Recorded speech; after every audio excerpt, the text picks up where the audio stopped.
আসসালামু আলাইকুম রহমতুল্লাহি ওয়া বারাকাতুহু। প্রিয় দেশবাসী এবং যারা আজকে আমাদেরকে শুনছেন সকলকে আজকের প্রোগ্রামের পক্ষ থেকে আন্তরিক ধন্যবাদ এবং মোবারকবাদ জানাচ্ছি। আলহামদুলিল্লাহ, আপনারা সকলেই অবগত রয়েছেন আজকে ফিলিস্তিনের মুক্তিকামী জনতার পক্ষে এবং ইসরায়েলি বর্বরতার হামলার বিপক্ষে যে ইসরায়েল আমাদের ফিলিস্তিনের নিরস্ত্র ভাইদেরকে ইতিমধ্যেই বোমার আঘাতে বিভিন্ন ধরনের অস্ত্রের হামলার মাধ্যমে আজকে আমাদের শিশুসহ নারী যারা আছে তাদেরকে ইতিমধ্যেই হত্যা করেছে।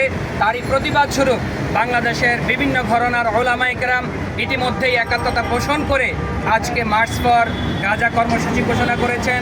তারই ফলশ্রুতিতে আমরা আজকে মার্চ ফর গাজা কর্মসূচিকে সফল এবং সার্থক করার জন্য আমরা ইতিমধ্যেই উত্তরা থেকে রওনা হয়েছি। আমরা আলহারা শিক্ষা পরিবার টঙ্গী গাজীপুর আমাদের 8টি ক্যাম্পাস রয়েছে, 8টি ক্যাম্পাসে প্রায় শতাধিক শিক্ষক আমরা ইতিমধ্যেই মার্চ ফর গাজা এই কর্মসূচিকে সফল এবং সার্থক করার জন্য ইতিমধ্যে আমরা রওনা হয়েছি। আমরা আশা করছি আজকের এই প্রোগ্রামটি সফল এবং সার্থক হবে এবং এই প্রোগ্রামটি সারা পৃথিবীর মানুষ দেখবে যে ফিলিস্তিনের যে মজলুম জনতা রয়েছে, মুক্তিকামী জনতা রয়েছে, তাদের উপর যে ইসরায়েল বর্বর হামলা চালিয়েছে সেই হামলার প্রতিবাদ স্বরূপ নিন্দা জানানোর জন্য সারা পৃথিবীর মুসলমান যে এখনও এক আছে এবং বাংলাদেশের মানুষও যে এক আছে আমরা সেটার জানান দেওয়ার জন্য আজকের এই মার্চ ফর গাজা কর্মসূচিতে অংশগ্রহণের উদ্দেশ্যে আমরা বের হয়েছি। আপনাকে যদি সুযোগ দেওয়া হতো গাজায় যাওয়ার জন্য তাহলে আপনি কী করতেন? অবশ্যই অ্যাজ এ মুসলিম হিসাবে আল্লাহ রসুল সাল্লাল্লাহু আলাইহি ওয়াসাল্লাম হাদিসে বলেছেন যে আল মুমিনুনা কা রাজুলিন ওয়াহিদিন, পৃথিবীর সমস্ত মানুষ হচ্ছে একটা মানুষের শরীরের ন্যায়, একটা মানুষের অঙ্গের ন্যায়। ইনিশটাকা আইনুহু, তার চোখ যদি ব্যথিত হয়, ইনিশটাকা কুল্লুহু, তার পুরো শরীর ব্যথিত হবে।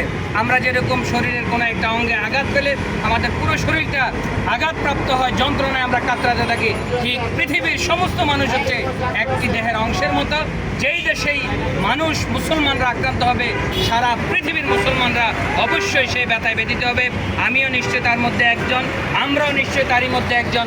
অবশ্যই আমরা যদি সেই সুযোগ পাই আমাদের নিরীহ মুসলিম ভাইদের পক্ষে আমরা দাঁড়ানোর জন্য ইনশাল্লাহ আমরা যাওয়ার জন্য প্রস্তুত আছি। সরকারের উদ্দেশ্যে আপনি বলুন।